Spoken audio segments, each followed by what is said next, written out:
प्रणाम पिताश्री। माता, आपके वरदानी असुरों के अत्याचार निरंतर बढ़ रहे हैं।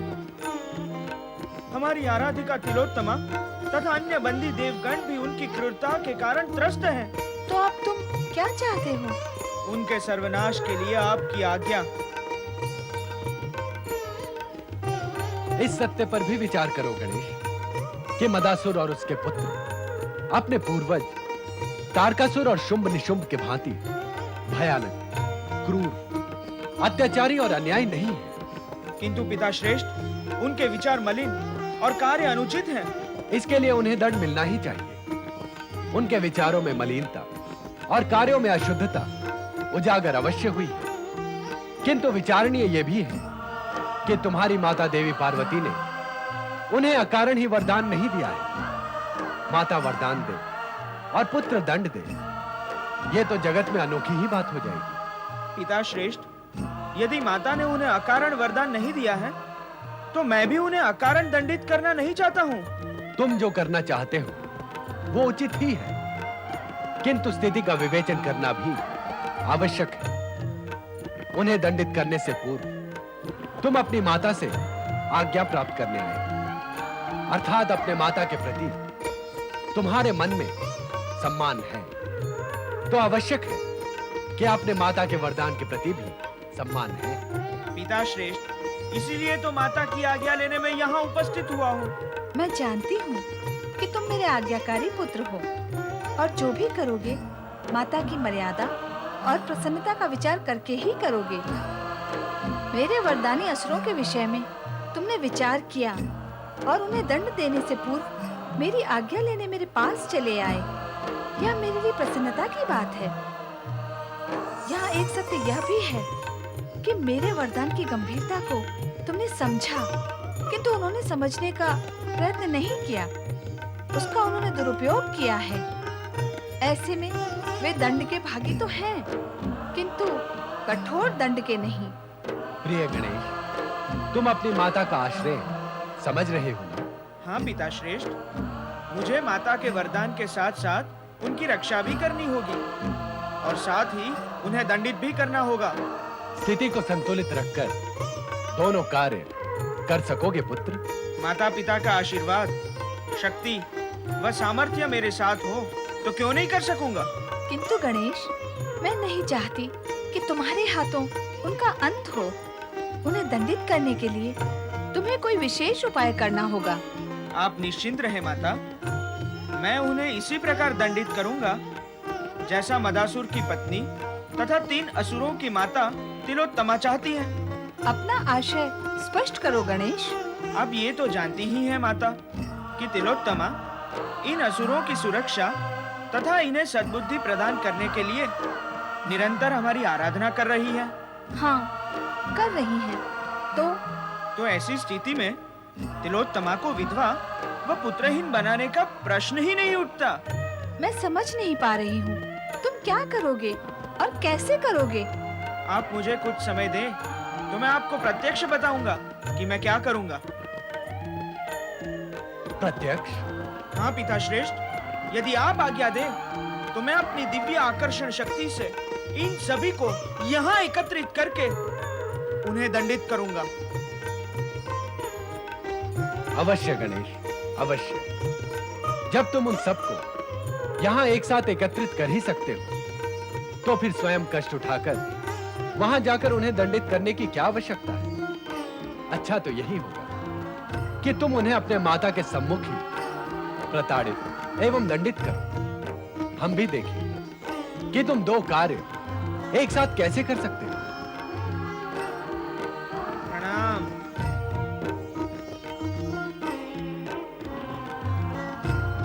मदासुर, धनासुर,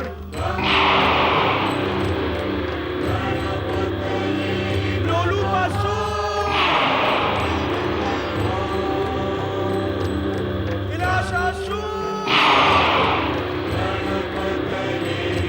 और इन सबको दुष्कर्मों में उत्तेजित व प्रेरित करने वाले दैत्य गुरु शुक्राचार्य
शुक्राचार्य, भगवान शिव तथा माता पार्वती आपके आराध्य हैं।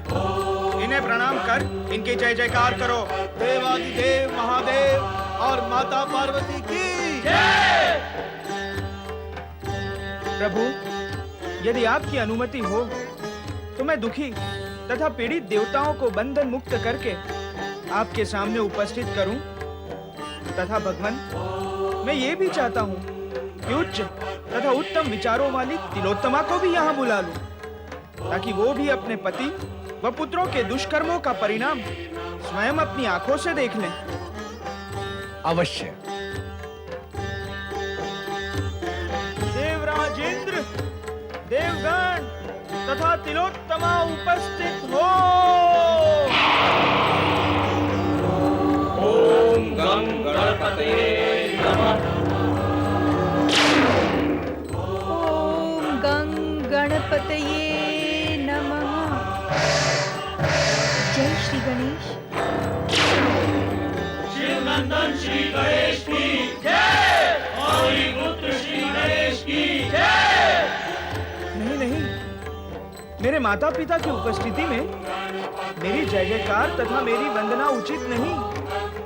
आप सभी मेरे साथ मिलकर भगवान शिव तथा माता पार्वती की जय जयकार करें। त्रिलोकीनाथ भगवान भोलेनाथ की जय। शक्ति स्वरूपी माता पार्वती की जय। विघ्नहर्ता श्री गणेश की जय।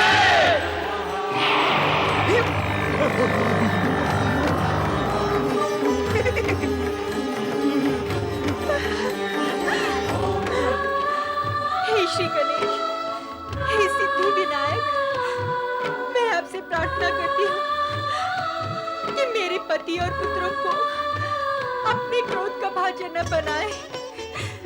उन पर दया करें, उन पर दया करें प्रभु। चिंता न करो तिलोत्तमा, तुम्हारे आराध्य श्री गणेश ऐसा कुछ भी नहीं करेंगे जिससे तुम्हारा मन पीड़ित हो। धैर्य धारण करो। तिलोत्तमा ने अभी अभी क्या कहा वो सुना तुमने? वो अभी भी तुम्हारे लिए सद्भावना ही रखती है और दया चाहती है। तुम्हारे मन में सदाचार की भावना तथा सद्बुद्धि जगाने के लिए तिलोत्तमा सदा हमारी प्रार्थना करती रही। परंतु जिसकी उत्पत्ति के साथ ही असुर व असुरता जुड़ी हुई हो, उसे सन्मार्ग पर लाना असंभव है। दैत्य गुरु, आप ही बताएं कि परम पिता ब्रह्मा ने दैत्यों के निवास के लिए कौन सा लोक निश्चित किया है परमपिता ब्रह्मा ने दैत्यों के लिए केवल पाताल लोक ही निश्चित किया है, किंतु क्षमा करें श्री गणेश, हम परमपिता ब्रह्मा जी की इस अन्यायपूर्ण व्यवस्था को स्वीकार नहीं कर सकते। पाताल लोक का सीमित क्षेत्र दैत्यों के लिए कभी भी पर्याप्त नहीं रहा।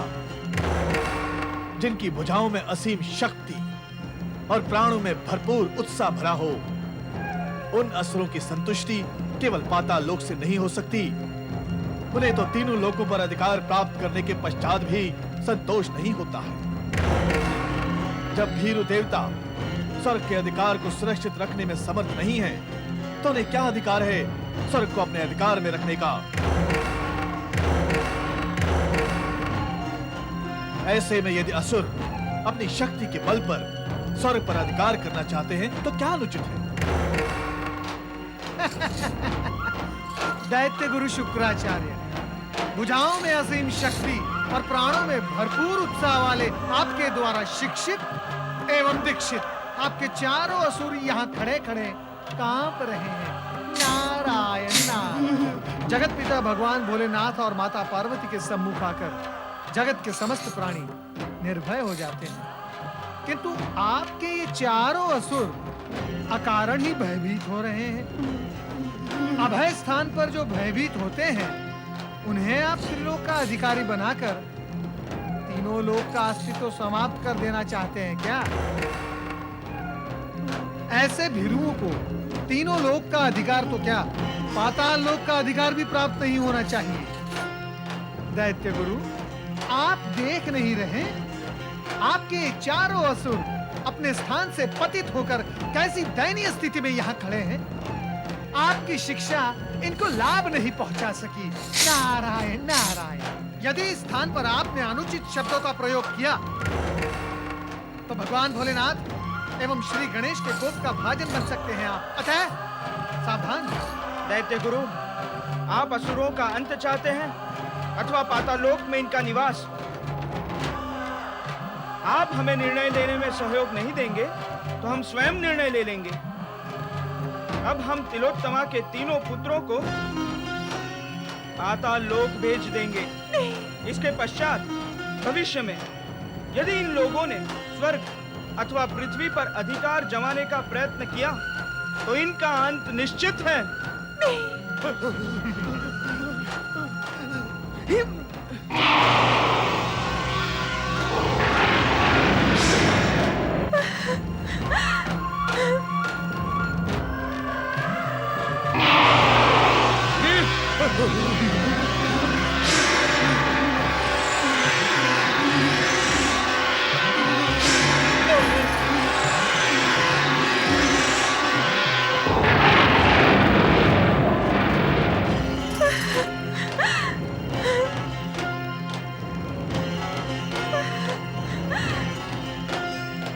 दैत्य गुरु, आप भगवान शिव के भक्त हैं, इसलिए हम आपके सम्मुख पृथ्वीलोक तथा पातालोक दोनों विकल्प रखते हैं।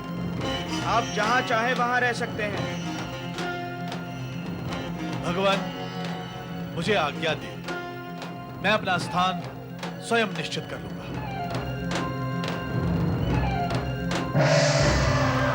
श्री गणेश, कृपया कर मुझे पाताल लोक न भेजें। मुझे मेरे पति के साथ पृथ्वी पर निवास करने की अनुमति दें, ताकि मैं आपकी आराधना कर सकूं। मैं आपकी आराधना कर सकूं प्रभु। मदासुर, हम जानते हैं कि तुम हमारे न्याय और निर्णय से प्रसन्न नहीं हो। वैसे भी ये सब तुम्हारी प्रसन्नता के लिए नहीं, विधि के विधान के अनुसार ही निश्चित किया गया है। अब हम तुम्हें इतना ही कहेंगे कि भविष्य में तिलोत्तमा को किसी भी प्रकार का कष्ट न देना। यदि दिया तो उसके भयानक परिणाम भोगने के लिए भी तैयार रहना। मैं सदा ही आपकी आज्ञा का पालन करूंगा श्री गणेश।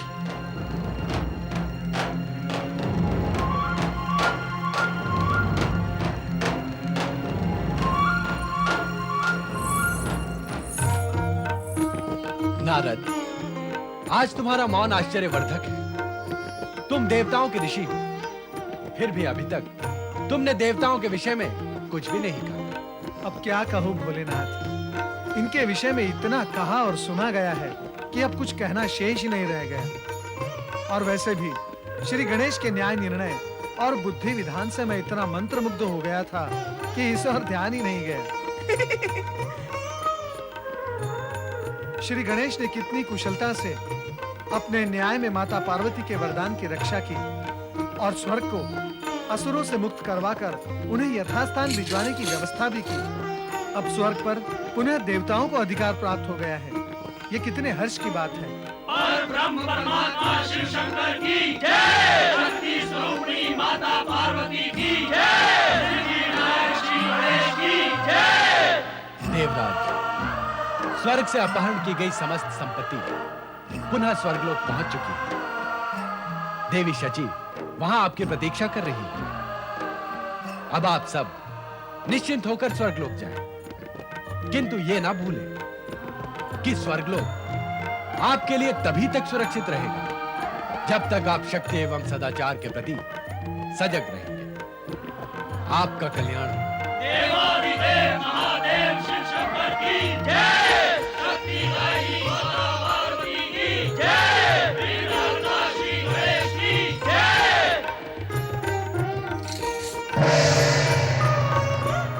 पिता श्रेष्ठ, मेरा कार्य पूर्ण हुआ, अब मुझे आज्ञा दें। श्री गणेश, अब आप मुझ पर भी कृपा करें और मुझे वरदान दें। मैं आपको वरदान दूं? मेरे माता पिता की कृपा आप पर है, फिर आपको किसके वरदान की आवश्यकता है? और वैसे भी मैं तो केवल सद्बुद्धि तथा सदाचार का ही वरदान दे सकता हूँ, जो कि आपके पास है। प्रणाम। नारद, गणेश चतुराई की बात कह गया। हाँ भोलेनाथ, माता पिता का प्रभाव संतान में तो आता ही है ना। अब आप मुझे आज्ञा दें। नारद, बहुत समय से तुम बैकुंठ नहीं गए। कहीं ऐसा न हो कि देवी लक्ष्मी का कोप भाजन बनना पड़े और बैकुंठ के द्वार तुम्हारे लिए बंद हो जाएं। नारायण नारायण, ऐसा नहीं हो सकता माता। एक नारायण भक्त के साथ ऐसा अन्याय हो ही नहीं सकता। प्रणाम। नारायण नारायण।